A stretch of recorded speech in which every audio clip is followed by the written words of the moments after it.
Hello बच्चों, कैसे हैं आप सभी। उम्मीद करता हूँ बहुत अच्छे हैं और पढ़ाई को अच्छे से कंटिन्यू कर रहे होंगे। वीडियो अगर लास्ट वाला आपने देख लिया है कैपेसिटेंस वाला, मैंने आपको ऑलमोस्ट सब कुछ बता दिया है उस वीडियो के अंदर, जितना कैपेसिटेंस के बेसिक्स से रिलेटेड था।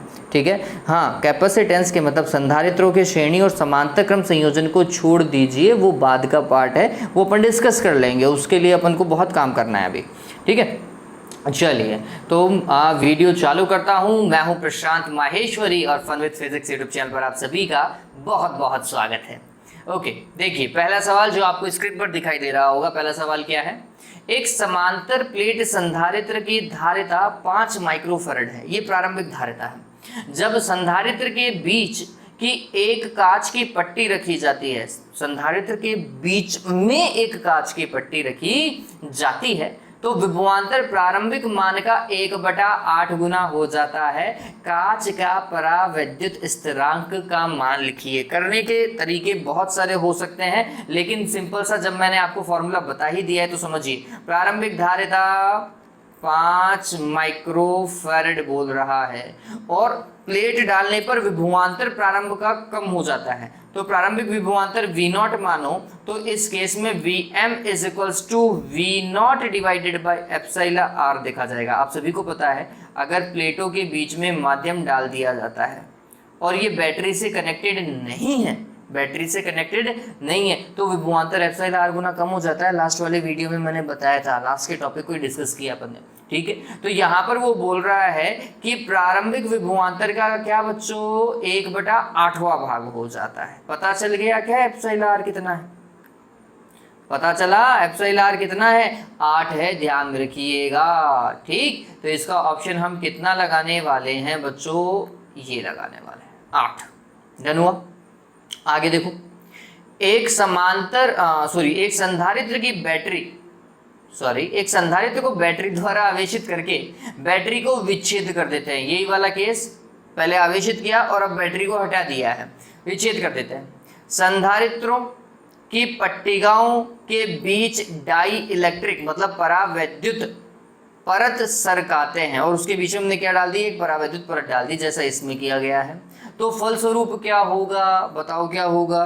तो ये बात ध्यान रखना, बैटरी हटा दी है तो वोल्टता कम हो जाएगी। ठीक है, धारिता बढ़ जाएगी, आवेश कोई प्रभाव नहीं पड़ेगा, विद्युत क्षेत्र कम हो जाएगा, ऊर्जा कम हो जाएगी। ये चीज डिस्कस की थी अगर आप लोगों को याद हो तो। ठीक है, गौर कीजिए इनमें से कौन सा बैठ रहा है। संधारित्र की प्लेटों में आवेश में कमी, आवेश पर तो कोई प्रभाव आता ही नहीं है। विभवांतर में वृद्धि संभव ही नहीं है। विभवांतर में कमी, ये सही है। संचित ऊर्जा में कमी, ये भी सही है, लेकिन आवेश पर कोई परिवर्तन नहीं। सी इज द करेक्ट वन बच्चों, सी बिल्कुल सही है इस केस के अंदर। ठीक है, चलिए ओके, ये आपको कैसा दिखाई दिया होगा? चलो अब से आगे आपको सही दिखाई देगा। ये आगे चलते हैं बच्चों। नेक्स्ट क्वेश्चन देखिए, तीसरे में वो क्या बोल रहा है? वो बोल रहा है कि किसी आवेशित संधारित्र की स्थितिज ऊर्जा निम्न में से किस सूत्र से प्राप्त होती है? स्थितिज ऊर्जा का सूत्र बच्चों 3 थे। U is equals to half CV², फिर हाफ QV, फिर half Q² divided by C। देखो कौन सा बैठ रहा है? मेरे हिसाब से पहला ए ऑप्शन ही बैठ रहा है। First option is correct. ठीक है, पहला ऑप्शन करेक्ट है बच्चों। तो ये तीसरा भी हो गया। चौथा देखिए जल्दी से। चौथा क्या बोल रहा है कि एक संधारित्र की क्षमता मतलब उसकी धारिता, C का मान आपको दे रखा है, ये C का मान है। इसका विभव 100 वोल्ट है। ठीक बात है। इसे पूर्ण अनावेशित करने में वह ऊर्जा, तो जितने आवेशित करने में ऊर्जा जाती है उतनी ही अनावेशित करने में जाती है। ये बात ध्यान में रखो। ठीक है, तो बात एक ही है, आपको ऊर्जा ही निकालनी है, U। और U का फॉर्मूला क्या होता है? मेरे को C दे रखा है, मेरे को V दे रखा है, तो हाफ CV² का फॉर्मूला यूज करो। ये कितना होगा? हाफ, फिर C की जगह कितना लिखेंगे बच्चों, 4 गुणा 10 की घात -6 फैरेड इंटू वोल्टा कितनी है V स्क्वायर, 100 इंटू 100 कर दूं क्या? ये तो 2 हो जाएगा कटने के बाद में, ये 10 टू द पावर -6, ये 10 टू द पावर 4, तो 10 की पावर -2, तो ये 2 इंटू 10 की पावर -2 जूल। ये देखो ए ऑप्शन करेक्ट है बच्चों, पता चला 0.02 जूल आएगा इसका आंसर, पता चल गया होगा। नेक्स्ट सवाल देखिए बच्चों, 5वां, क्या बोल रहा है वो आपको, R1 एवं R2 त्रिज्या के दो गोले जिन पर आवेश क्रमशः Q1 और Q2 है परस्पर संबंधित किए जाते हैं, तब निकाय में ऊर्जा में परिवर्तन तो होगा और कमी आती है ऊर्जा में, ये बात ध्यान में रखो। वृद्धि होगी नहीं, ये भी गलत है, ये भी गलत है। सदैव कमी होगी, हाँ ये ठीक है, कमी होगी, ठीक। अब यहाँ पर एक और दे रखा है, कमी होगी लेकिन कब तक, Q1 R2 is equals to Q2 R1, ये देखना पड़ेगा, ये चीज हमें देखनी पड़ेगी, ठीक। कैसे बच्चों, समझिए, तो हम बोलते हैं जब तक विभव समान नहीं हो जाता ना दोनों का, तब तक ये रामायण चलती ही रहेगी, ठीक। चलो, तो V इज इक्वल्स टू क्या होता है वो देखिए, तो हम बोलते हैं Q is equals to CV, तो फिर V का फॉर्मेट क्या बनेगा, V का बनेगा Q divided by C is equals to वापस से Q डिवाइडेड बाय C, ठीक। पहले का आवेश Q1, दूसरे का Q2, पहले की धारिता C1, दूसरे की C2, ठीक। चलिए, चूंकि गोले थे तो धारिता का formula 4 pi epsilon not R होता है, तो हमने लिखा Q1 divided by 4 pi epsilon not R1 का मान बराबर होना चाहिए Q2 divided by 4 pi epsilon not R2। ये लो, इसकी रामायण तो कैंसिल, ये R2 इससे गुणा और R1 इससे, तो ये आ जाएगा Q1 R2 बराबर Q2 R1। बिल्कुल सही है भैया। विभव में कमी आएगी, कब तक कमी आएगी, जब विभव बराबर हो जाते हैं तब तो कमी नहीं आएगी ना, तो कब तक, जब तक ये कंडीशन नहीं सेटिस्फाई हो जाती है, जैसे ही ये कंडीशन आ गई विभव में कमी रुक जाएगी, ठीक है। बिल्कुल सही है बच्चों, तो Q1 R2 बराबर Q2 R1 होने तक कमी होगी, और जैसे ये हो जाए उसके बाद में कोई कमी नहीं होगी, ठीक है। ये बिल्कुल सही है, ये डी लगाइएगा, ये भी नहीं लगाएंगे आप, डी लगाएंगे इसका ऑप्शन, ठीक है।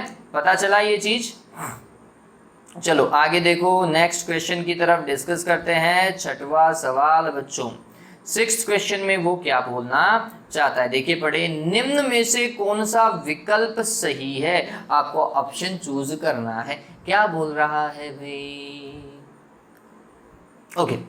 एक समांतर प्लेट वायु संधारित्र एक बैटरी से जुड़ा हुआ है, बैटरी कनेक्टेड है बच्चों, इससे संबंधित राशियां विभव, विद्युत क्षेत्र, ऊर्जा, राशियां कौन सी, आवेश, विभव, विद्युत क्षेत्र, ऊर्जा, है ना। आवेश Q0, V0, E0 और U0, ये प्रारंभिक है।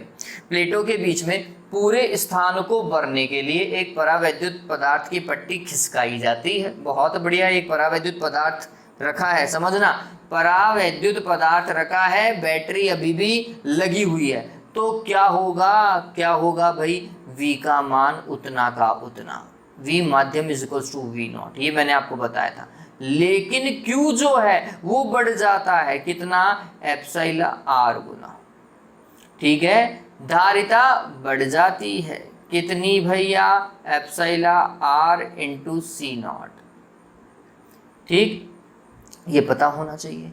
ऊर्जा, माध्यम में ऊर्जा बढ़ जाती है, U इज इक्वल्स टू क्या हो जाएगा, एप्सिलॉन R U0 हो जाएगा, ये भी पता होना चाहिए, ठीक। विद्युत क्षेत्र E क्या हो जाता है भाई, E पर मेरे हिसाब से कोई प्रभाव नहीं पड़ता,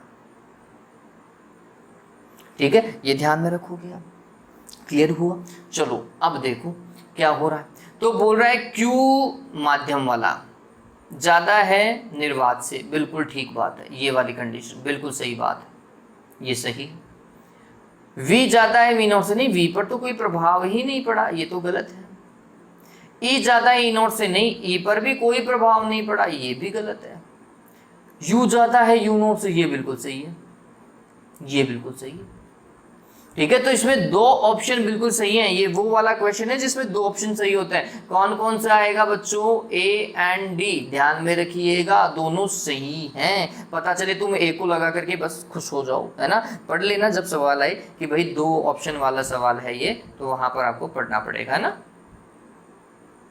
अगला देखिए साथ में, प्रत्येक आवेशित संधारित्र में ऊर्जा रहती है। भाई संधारित्र में ऊर्जा संचित होती है कहाँ? प्लेटों के बीच में, और स्थिर विद्युत ऊर्जा के रूप में। ध्यान में रखो, धनावेश पर नहीं, धनावेश तथा ऋणावेश दोनों पर नहीं। पट्टिकाओं के मध्य क्षेत्र में, बिल्कुल पट्टिकाओं के मध्य जो क्षेत्र होता है स्थितिज विद्युत ऊर्जा के रूप में संचित हो जाती है वहां। आगे देखिए 8वां, सी धारिता के संधारित्र में संचित ऊर्जा क्या होगी? संधारित्र में संचित ऊर्जा होती है हाफ सी वी स्क्वायर बच्चों, यदि वी बढ़ाया जाए तो। ये पता चला, हाफ सी वी स्क्वायर। चलिए नेक्स्ट क्वेश्चन की तरफ डिस्कस करते हैं। ये क्वेश्चन है क्वेश्चन नंबर 9। जब दो आवेशित चालकों को परस्पर स्पर्श कराया जाता है तो क्या होता है बच्चों? ऊर्जा में कमी आती है, लेकिन आवेश वैसा का वैसा। दोनों चालकों की कुल ऊर्जा संरक्षित नहीं, भैया ऊर्जा में कमी आ जाती है। दोनों चालकों का आवेश संरक्षित, ये सही है। आवेश और ऊर्जा दोनों संरक्षित नहीं, परिणामी विभव प्रारंभिक विभव के मध्य तुल्य है, ऐसा नहीं है। सिर्फ बी ऑप्शन सही है, बिल्कुल सही बी ऑप्शन है। ठीक है, नेक्स्ट क्वेश्चन देखिए बच्चों। नेक्स्ट क्वेश्चन है 10।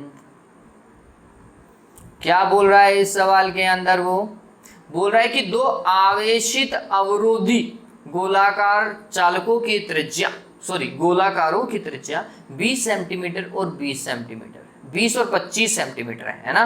तो ये कुछ ऐसा बच्चों, दो गोले मान लो, एक ये और एक इससे थोड़ा सा बड़ा।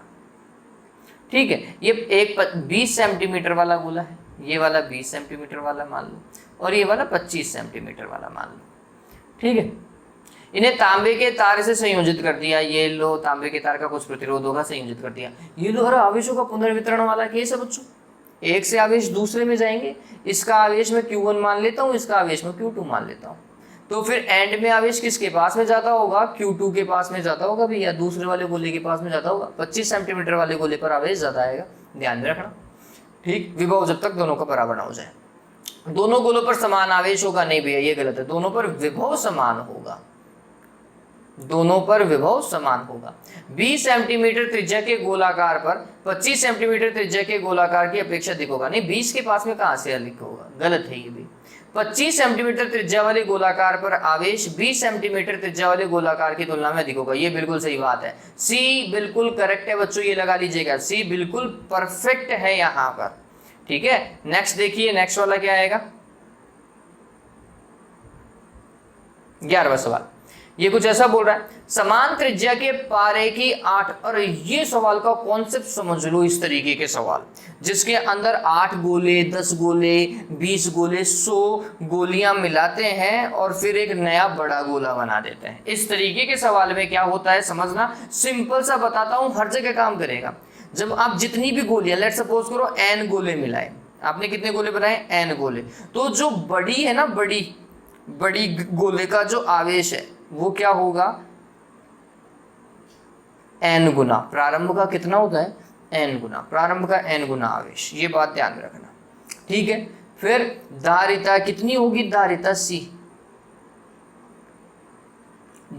C होगी बच्चों, ये ध्यान में रखना। n जो है ना, इसका घनमूल ले लीजिएगा। n का क्या लेना है आपको? घनमूल ले लेना है। जितनी भी गोलियां उन्होंने मिलाई हैं उतनी गोलियों की संख्या का घनमूल ले लीजिएगा और उतनी धारिता हो जाएगी, प्रारंभ की उतना गुना। और विभव क्या होगा? विभव बच्चों ध्यान में रखना, n में भाग लगा दो किसका? n के घनमूल का, 1/3, 3 लिखते हैं ना यहाँ पर, तो ठीक, n के घनमूल का भाग लगा दीजिएगा, ये प्रारंभ का, ये कर दीजिएगा, आपका सवाल सॉल्व हो जाएगा। वैसे भी ऑब्जेक्टिव क्वेश्चन कर रहे हैं, आप कोई बोर्ड की परीक्षा दे नहीं रहे अपन। ठीक, तो देखो क्या बोल रहा है, समान त्रिज्या की 8 बूंदों को समान आवेश दिया गया है। लेट्स सपोज करो कितना आवेश दिया गया है? Q आवेश दिया गया है। तो इन्हें मिलाकर एक बड़ी, अब कितनी बूंदें कितनी है? 8 है, 8 को मिलाकर के एक बनाई जा रही है। प्रत्येक छोटी बूंद की तुलना में बड़ी बूंद की धारिता क्या हो जाएगी? बड़ी बूंद की धारिता का कॉन्सेप्ट देख लो बिगर ड्रॉप का। n 8 का क्या घनमूल ले लो और उसको C0 से गुणा कर दो। 8 का घनमूल कितना होता है बच्चों? 2 होता है। तो प्रारंभ की कितनी हो जाएगी? धारिता दुगनी हो जाएगी। काम खत्म, ज्यादा दिमाग नहीं लगाओ। धारिता प्रारंभ की दुगनी। हो गया क्या सवाल? डन। चलो, तो ये था किसका बच्चों? 11वें का। अब देखो 12वें में क्या करेंगे। 12वां देखो क्या बोल रहा है। 50 माइक्रोफैरड धारिता के एक संधारित्र पर 10 वोल्ट विभवांतर तक आवेशित किया गया, इसकी ऊर्जा होगी, ये लो, अरे 50 माइक्रोफैरड धारिता, C का मान दे रखा है, 10 वोल्ट V का मान दे रखा है, ऊर्जा होगी 1/2 CV स्क्वायर, 1/2 C का मान 50 गुणा 10 की घात -6 V स्क्वायर 10 गुणा 10 सो जाएगा क्या? 10 की घात 2 लिख देते हैं, ये 25 हो गया क्या? तो ये हो जाएगा 25 गुणा 10 की घात -4, जिसे सही लिखूं तो ये शायद 2.5 ज्यादा सुविधाजनक लिखेगा, है ना। और ऊर्जा होती है जूल में। ये लो, पहला ही ऑप्शन सही दिखाई दे रहा है। इतनी ऊर्जा उसमें क्या हो पाएगी? संचित हो पाएगी, ध्यान में रखिएगा। चलो 14th क्वेश्चन देखिए बच्चों। 14th का क्या हो रहा है। एक समांतर प्लेट संधारित्र की धारिता इतनी है वायु में, जब इसे किसी तेल में डुबाया जाता है तो इसकी धारिता इतनी हो जाती है, प्रारंभिक इतनी है और तेल में डुबाने पर इतनी, तेल का परावैद्युतांक एप्सिलॉन r क्या होगा भाई? C माध्यम डिवाइडेड बाय C0। C माध्यम का मान कितना? 110 माइक्रोफैरड और इसका 50। माइक्रो से माइक्रो तो कैंसिल हो जाएगा, भाग लगाओ, 2 पॉइंट समथिंग आएगा रे आंसर। 2.20 लगा लीजिएगा, और कोई ऑप्शन ही नहीं है 2 में तो। ठीक है, पता चल गया ये। चलो नेक्स्ट क्वेश्चन देखिए बच्चों। नेक्स्ट है हमारे पास में 15वां सवाल।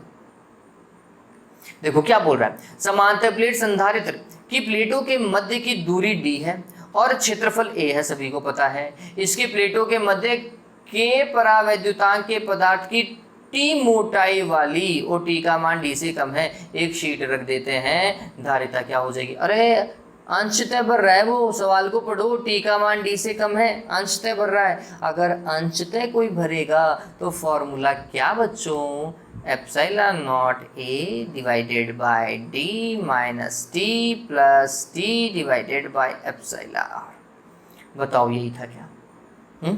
यही था। इसको सॉल्व कर सकते हो आप। कैसे भाई? ये मैं t इधर से कॉमन ले लूँ, इधर से अगर मैं माइनस का t कॉमन ले लेता हूँ तो अंदर क्या बचेगा? प्लस का 1, और ये माइनस का 1 डिवाइडेड बाय एप्सिलॉन r। ठीक है, तो ये वाला जो भाग है ना, इसे ऐसा भी लिख सकते हैं। देखो कोई सा बैठ रहा है क्या? Epsilon not a divided bye, ये तो ऐसा का ऐसा, लेकिन माइनस के t से चाहिए मेरे को फॉर्मूला, ये मैंने माइनस का t लिया। हाँ, एप्सिलॉन r की जगह k यूज कर रहे हैं, वो क्या यूज कर रहे हैं? k यूज कर रहे हैं, तो यहाँ पे k लिख लीजिएगा। देखो ये फॉर्मूला बिल्कुल वैसा का वैसा बैठ रहा है। Epsilon not a divided by d, ऐसा का ऐसा, फिर माइनस लगा करके ये वाला देखो, माइनस टी फिर 1 - 1 अपॉन के, बैठ रहा है क्या? क्लियर? चलो, तो 15वें का पता चल गया, सी आएगा बच्चों। नेक्स्ट देखिए 16वां सवाल। समांतर प्लेट संधारित्रों की धारिता निर्भर करती है किसके ऊपर? धातु के ऊपर नहीं भैया, ए और डी के ऊपर निर्भर करती है। ए, डी और माध्यम एप्सिलॉन आर पर। ठीक है, प्लेटों की मोटाई पर नहीं, प्लेटों की मोटाई से क्या लेना देना। प्लेटों के मध्य आरोपित विभवांतर पर नहीं, वी भी नहीं है। प्लेटों के मध्य की दूरी बिल्कुल स्मॉल डी पर, ये बिल्कुल सही है बच्चों, स्मॉल डी वाला लगा लीजिएगा। ठीक है, आगे देखिए 17। संधारित्र के मध्य ऊर्जा रहती है, संचित रहती है स्थिर विद्युत ऊर्जा के रूप में, विद्युत क्षेत्र के रूप में। ये बिल्कुल ठीक है, विद्युत क्षेत्र ही आ रहा है, चुंबकीय क्षेत्र से कोई लेना देना नहीं है, इससे भी कोई लेना देना नहीं है। नहीं भैया, सिर्फ ए ही आएगा, ध्यान में रखिएगा। ठीक है, आगे चलते हैं। 18वां सवाल देखें। देखिए क्या बोल रहा है। दो जुड़े हुए आवेशित पिंडों के बीच में कोई धारा नहीं बह रही है। अगर धारा नहीं बह रही तो दोनों का विभव क्या होना चाहिए? समान होना चाहिए। कौन सी राशि? विभव समान होगा। नहीं, धारिता से कोई लेना देना नहीं है, प्रतिरोध से कोई लेना देना नहीं है, आवेश से भी कोई लेना देना नहीं है। विभव या फिर Q बाई सी, बात तो एक ही है, क्या होना चाहिए? समान होना चाहिए भैया, विभव समान होना चाहिए। ठीक है, आगे 19वां देखो।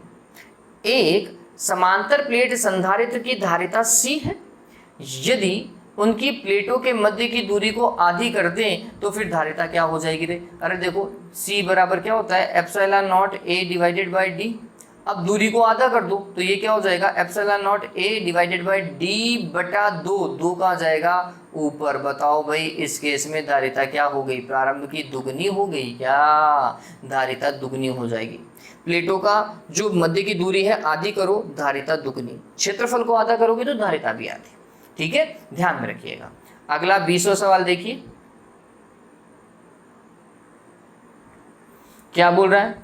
क्यों आवेश से आवेशित R अर्धव्यास, R अर्धव्यास मतलब R त्रिज्या वाली 8 बूंद को मिलाकर के वापस से कितनी बूंदे बना रहा, कितनी बूंदे मिला रहा है, 8 बूंदे मिला रहा है, बनाई गई है। एक बड़ी बूंद बनाई गई है। बड़ी बूंद के विभव और छोटी बूंद के विभव में अनुपात। बड़ी बूंद का विभव VB क्या बताया था, N में N के घनमूल का भाग लगा दो।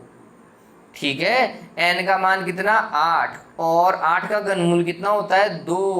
पता चल गया क्या, ये बड़ी बूंद का विभव प्रारंभ का 4 गुना, प्रारंभ का 4 गुना। तो अगर मैं देखूं तो मैं ऐसा लिख सकता हूं VB बटा V0 या VB बटा VS बराबर क्या बच्चों, 4/1 लिख दूं क्या? हाँ, पता चला ये।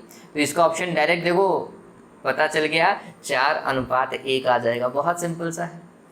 आगे देखिए, आगे 21वां देखो, 21वां भी ऐसे दिखाई दे रहा है। 1000 पानी की छोटी बूंद, 1000 पानी की छोटी बूंदे हैं। N का मान इस बार कितना है, 1000 है। ठीक है, R त्रिज्या और Q आवेश की हैं, इन्हें मिला करके एक गोलाकार बूंद बनाई जाती है। बड़ी बूंद बना रहे हैं। बड़ी बूंद का विभव छोटी बूंद की तुलना में, वापस से विभव आ गया क्या, सेम कॉन्सेप्ट है क्या। बड़ी बूंद के विभव के लिए हमने लिखा 1000 में भाग लगाओ 1000 के घनमूल का। 1000 का घनमूल क्या होता है बच्चों, क्या होता है रे, 10 होता है क्या। तो 1000 में भाग लगाया 10 का, कितना आएगा, 100 आएगा, आएगा बच्चों। तो ये कितना हो जाएगा, प्रारंभ का 100 गुना हो जाएगा क्या विभव। प्रारंभ का कितना, छोटी बूंद के विभव का क्या बच्चों, 100 गुना हो जाएगा। ठीक है, पता चलेगा। ओके, तो ये क्लियर हो गया होगा मेरे हिसाब से।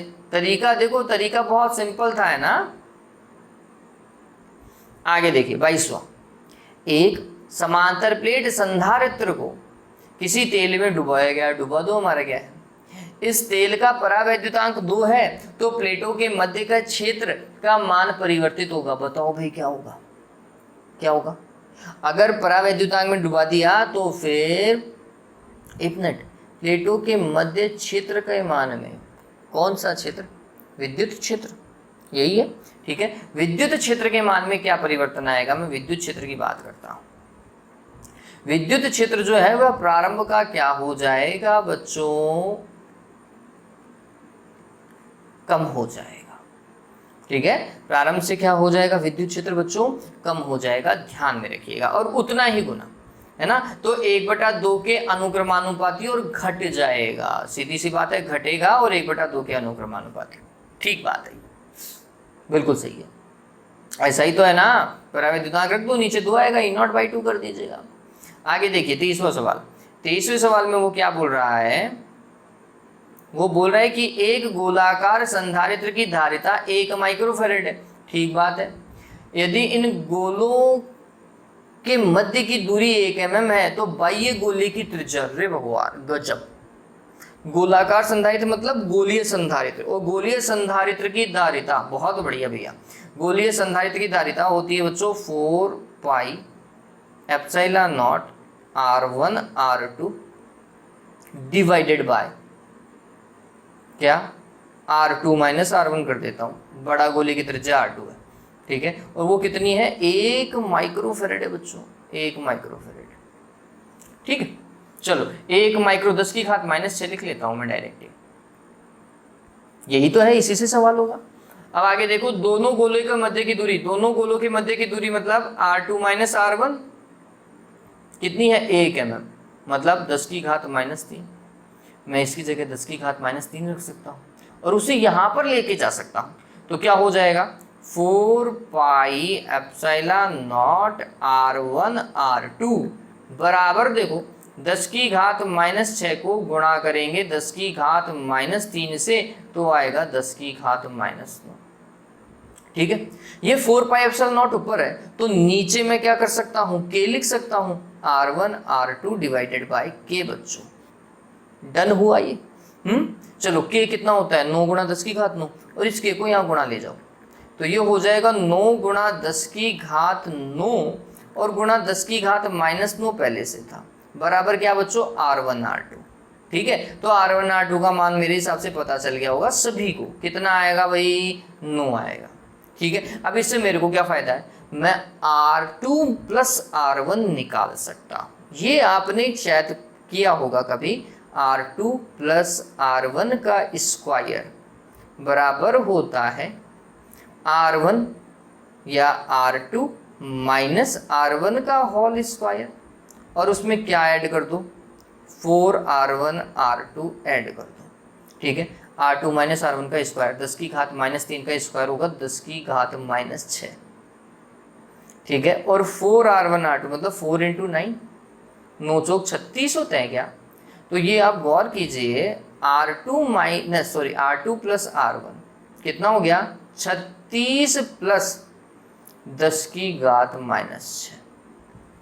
अरे 10 की घात माइनस 6 को ऐड करो या घटाओ, कोई फर्क पड़ता है क्या, 0.0000001 है ना, इसको चाहे जोड़ो चाहे घटाओ, कोई फर्क पड़ेगा नहीं भैया। ये कितना हो जाएगा अगर मैं इसको जोड़ूंगा, तो ये कुछ ऐसा होगा 36.000001।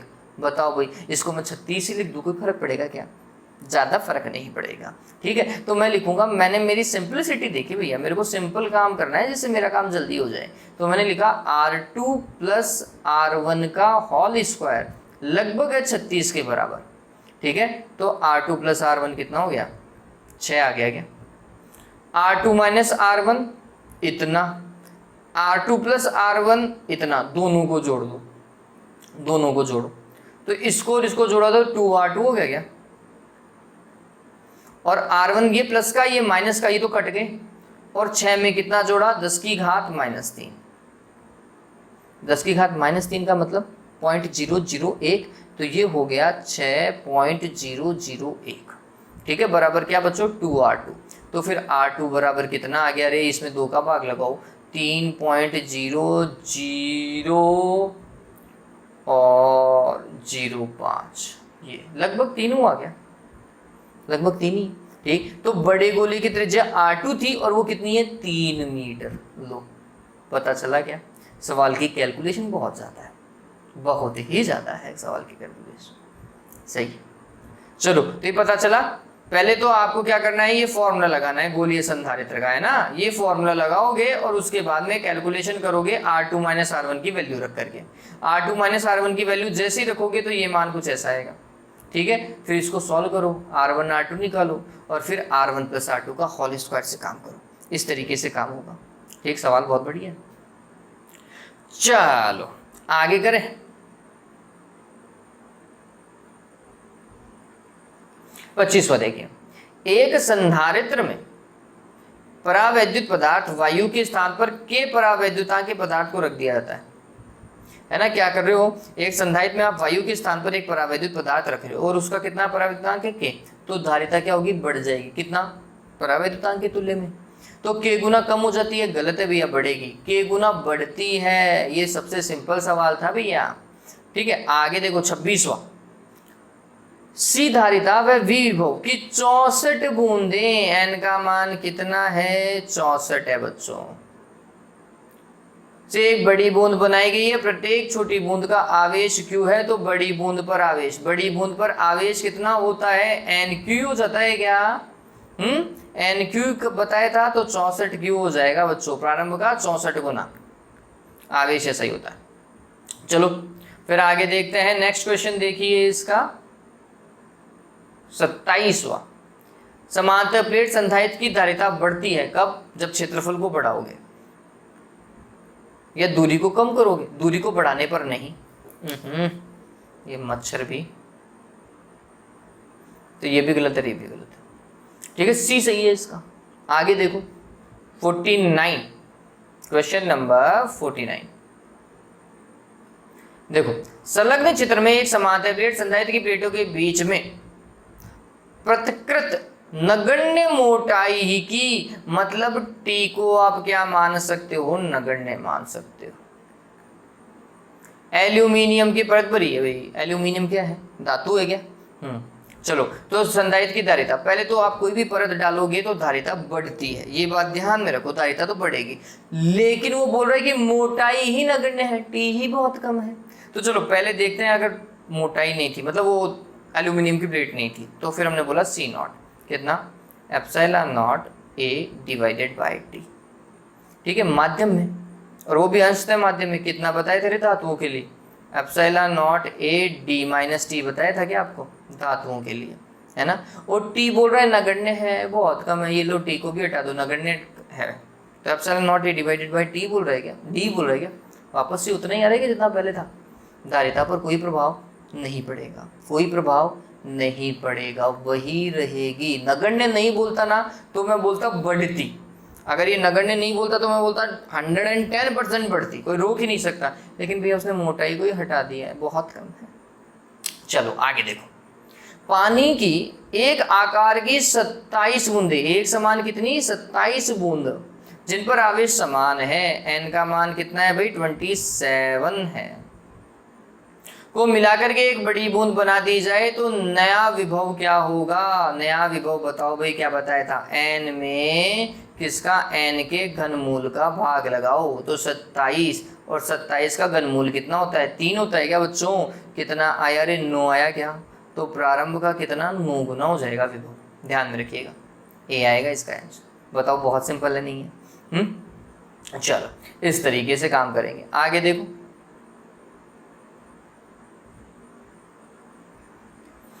आगे क्या बोल रहा है, एक गोलीय वायु संधारित्र का बाहरी गोला भूसंपर्कित होता है, बिल्कुल ऐसा ही करते हैं, उसकी धारिता बढ़ाने के लिए क्या करो, R2 माइनस R1 को कम करो, ठीक है, या फिर दोनों के बीच में क्या भरो, परावैद्युत पदार्थ भरो, दो ऑप्शन है।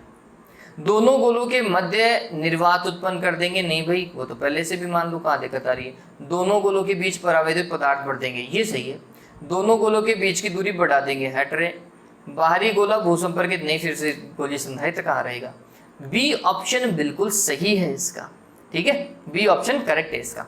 आगे देखिए, एक समांतर पट संधारित्र की प्लेटों को 100 वोल्ट तक आवेशित किया गया है, कितने वोल्ट तक बच्चों, 100 वोल्ट तक आवेशित किया गया है, V का मान, एक minute,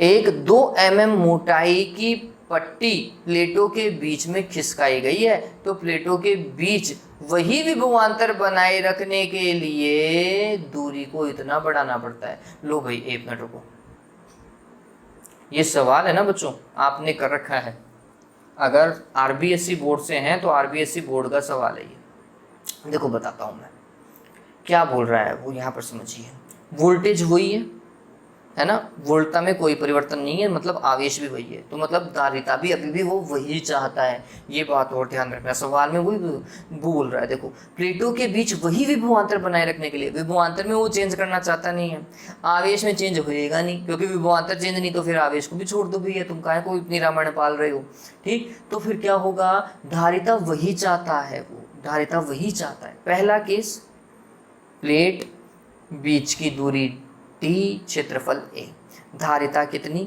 C is equals to epsilon not A divided by D। दूसरे केस में वो एक प्लेट रख रहा है, प्लेट को रखते टाइम उसने बीच की दूरी को बढ़ा दिया है, ये प्लेट तो रखी T मोटाई की, लेकिन अब दूरी को उसने बढ़ा दिया है, अब दूरी कितनी है, D प्लस, सवाल को समझिए, प्लेटों के बीच की दूरी, प्लेटों के बीच की दूरी कितनी, 1.6 mm बढ़ाई, मैं mm में काम कर रहा हूँ, 1.6 लिख देता हूँ, कब, जब उसने T मोटाई इंट्रोड्यूस कराई, T मोटाई लगाई, तो इस केस में धारिता कितनी है, epsilon not A divided by D, D क्या है इस बार, ये पूरा प्लेटों के बीच की दूरी, D plus 1.6 minus T, plus T divided by epsilon R. ठीक है, ध्यान में रखना, पट्टी का परावैद्युतांक याद करो, आपको एप्सिलॉन आर याद करना है भी, और ये दोनों बराबर होने चाहिए। ठीक है, क्या होगा अगर दोनों बराबर होंगे तो ये तो कट गया, तो फिर ये नीचे वाला हर दोनों का समान होगा, हर समान होगा तो देखो कैलकुलेशन, d बराबर होगा d प्लस 1.6 माइनस का t कॉमन ले लेता हूं मैं। ठीक है, माइनस का t कॉमन ले लो या फिर ऐसे ही चलने दो चलो, और t divided by epsilon R. d से d की रामायण भी कैंसिल, ये जो माइनस का t था इधर जाते ही प्लस का t, और ये माइनस का t divided by epsilon R बराबर कितना बच्चों 1.6 लिख दूंगा, mm में है ना। t को क्या लिया जा सकता है, कॉमन लिया जा सकता है, तो t को कॉमन ले लिया, ये हो जाएगा 1 माइनस 1 अपॉन एप्सिलॉन आर बराबर कितना 1.6। t का मान कितना है देखो 2 mm लिखा हुआ है, ये दोनों ही mm है। ठीक है, तो मैं लिखूं 2 mm में था, ये भी mm में ही था, 1 माइनस 1 अपॉन एप्सिलॉन आर बराबर क्या 1.6, इसको काटो 0.8 आएगा क्या, तो 1 माइनस 1 बटा एप्सिलॉन आर बराबर 0.8, क्या हो जाएगा, 1 में से 1.8 सॉरी 0.8 को घटाओ बराबर क्या 1 अपॉन एप्सिलॉन आर गया।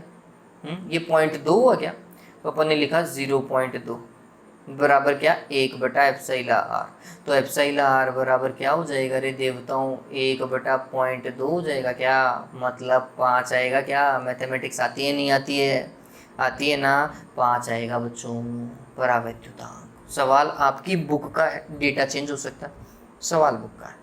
ठीक है, चलिए, तो ये पता चला सवाल बहुत बढ़िया था, दोनों धारिताओं को सिर्फ बराबर रखना था आपको, दोनों धारिताओं को क्या करना था, बराबर रखना था, काम हो जाता अपना। ठीक है,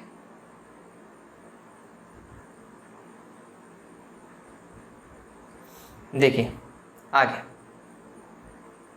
आगे क्या बोल रहा है, एक आवेशित संधारित्र की प्लेटों के बीच एक आवेशित कण पर F बल कार्य कर रहा है, F बल काम कर रहा है भैया, है ना। चलो, यदि संधारित्र की एक प्लेट को हटा दिया जाए तो फिर लगने वाला बल क्या हो जाएगा, बहुत बढ़िया। चलो देखो, सबसे पहले समझो इस चीज को, मैं इसको हटा देता हूं, ये नीचे वाला काम जो आप देख रहे हो स्क्रीन पे जो आपको दिखाई दे रहा है, ये मैंने आपको लास्ट टाइम समझाया था, वो काम है ये। देखो, जब प्लेटें होती है ना, प्लेटें ऐसी, तो फिर यहाँ पर कोई आवेश क्यों मान लो, इस पर लगने वाला बल और विद्युत क्षेत्र समझिए। तो हमने बोला इस आवेश पे लगने वाला बल F इज होगा QE, और वो QE कितना होगा, E का मान होगा सिग्मा बटा एप्सिलॉन नॉट, दोनों प्लेटों के कारण। ठीक है, एक प्लेट के कारण सिग्मा बटा 2 एप्सिलॉन नॉट था, और जब एक प्लेट को हटा दोगे तो अब ये बल कितना हो जाएगा QE डैश। ठीक है, और E डैश कितना भाई, प्रारंभ का आधा सिग्मा बटा 2 एप्सिलॉन नॉट, क्योंकि एक प्लेट हटा दी है। आप गौर कीजिए, बल प्रारंभ का क्या हो जाएगा, आधा हो जाएगा, ये बात ध्यान में रखो। ठीक है, बल क्या हुआ, प्रारंभ का आधा हो गया, Q ऐसा का ऐसा सिग्मा बटा एप्सिलॉन नॉट, ऐसा का ऐसा, नीचे 2 का भाग लग रहा है नहीं लग रहा है, इसमें 2 का भाग लग रहा है नहीं लग रहा है, तो बल भी प्रारंभ का क्या हो जाएगा, आधा हो जाएगा। ठीक है, चलो आगे देखिए,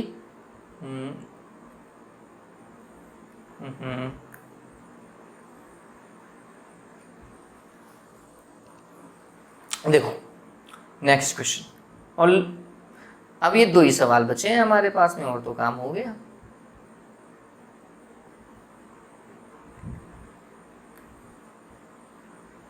ये भी हटा देते हैं। हाँ भाई देखो क्या बोल रहा है, एक धातु के 2 आवेशित गोले जिनकी त्रिज्याएं 20 और 10 सेंटीमीटर है, प्रत्येक पर इतना आवेश धनावेश है, दोनों के ऊपर, दोनों गोले के ऊपर, तो पहले पर आवेश और दूसरे पर आवेश दोनों पर समान है, और वो कितना है 150 माइक्रो कुलाम है, 10 की घात -6 कुलाम लिख दूं। एक की त्रिज्या R1 कितनी है 20 सेंटीमीटर है भैया, 20 गुणा 10 की घात -2, और दूसरे की 10 गुणा 10 की घात -2। ठीक है, किसी चालक तार द्वारा दोनों गोलों को जोड़ दिया जाए, उसके पश्चात उभयनिष्ठ विभव, अरे उभयनिष्ठ विभव जब आवेश दिया हुआ हो क्या होता है, Q1 plus Q2 divided by C1 plus C2, बताओ यही होता है क्या। फिर देखो यहाँ पर त्रिज्याएं दे रखी हैं, तो C और C2 का फॉर्मूला Q1 प्लस Q2 ऐसा का ऐसा रहने दो, डिवाइडेड बाई C की जगह लिखूंगा 4 पाई एप्सिलॉन नॉट R1 और 4 पाई एप्सिलॉन नॉट R2, बताओ लिख सकता हूँ नहीं लिख सकता हूँ, लिख सकता हूँ ना। चलिए काम करते हैं, एक मिनट रुकना।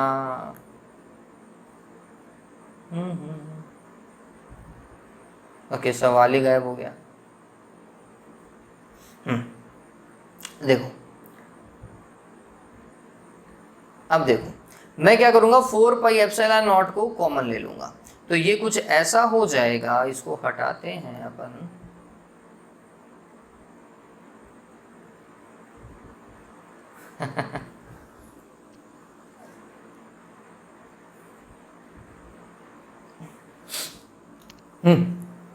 देखो तो अगर अपन कॉमन लें तो ये कुछ ऐसा हो जाएगा, Q1 plus Q2 divided by 4 pi epsilon not को कॉमन, नीचे क्या बचा R1 प्लस R2, अरे यही तो बचा। ये 4 पाई एप्सिलॉन नॉट ऊपर चला जाएगा तो Q हो जाएगा, कितना होगा Q होगा। ठीक है, तो इसको अपन ने क्या लिख दिया, K Q1 plus Q2 divided by R1 plus R2, ये है फाइनल काम। तो भाई चलो जोड़ो, K 9 गुणा 10 की घात 9, ठीक है, Q1 प्लस Q2 150 था, तो 150 कितना हो जाएगा, 300 हो जाएगा, और माइक्रो है 10 की घात -6 divided by R1 plus R2, एक की त्रिज्या 10 है, एक की 20, 30 हो गई क्या, 30 सेंटीमीटर है, 10 की घात -2। इसको काटो रे 10 आएगा, इसको काटो रे 10 की घात -4 आएगा। ठीक है, गौर कीजिए, ये 10 की घात 10 हो गया, 10 की घात 10 में 10 की घात -4 को हटाया तो ये हुआ 9 गुणा 10 की घात -6, 9 माइक्रो, माइनस से नहीं प्लस का से, सॉरी, मेगा वोल्ट। पता चल गया क्या, कैलकुलेशन वाला काम था। ठीक है, आगे देखो, किसी कुचालक पर परावैद्युतांक नहीं हो सकता, कितना भी, अनंत नहीं हो सकता, कुचालक का कुछ भी हो सकता है, अनंत नहीं हो सकता, लास्ट वाले वीडियो में बताया था मैंने। ठीक है, चलो तो ये सारी चीजें हो चुकी हैं फाइनली। ऑलमोस्ट आज 30 to 31 क्वेश्चन अपन ने किए हैं, कितने, 30 से 31 सवाल आज हमने डिस्कस कर लिए हैं बच्चों। इस तरीके के 2-3 वीडियो और आएंगे, ऑलमोस्ट 100 क्वेश्चन अपन धारिता के करेंगे, और मैं मानता हूं कि अगर इतने कर लिए तो नीट एम्स ये सारे आप आसानी से निकाल लोगे, कहीं कोई दिक्कत नहीं आएगी। बस पॉइंट ध्यान में रखिएगा जो मैंने बताए हैं। चलो, have a good day, take care.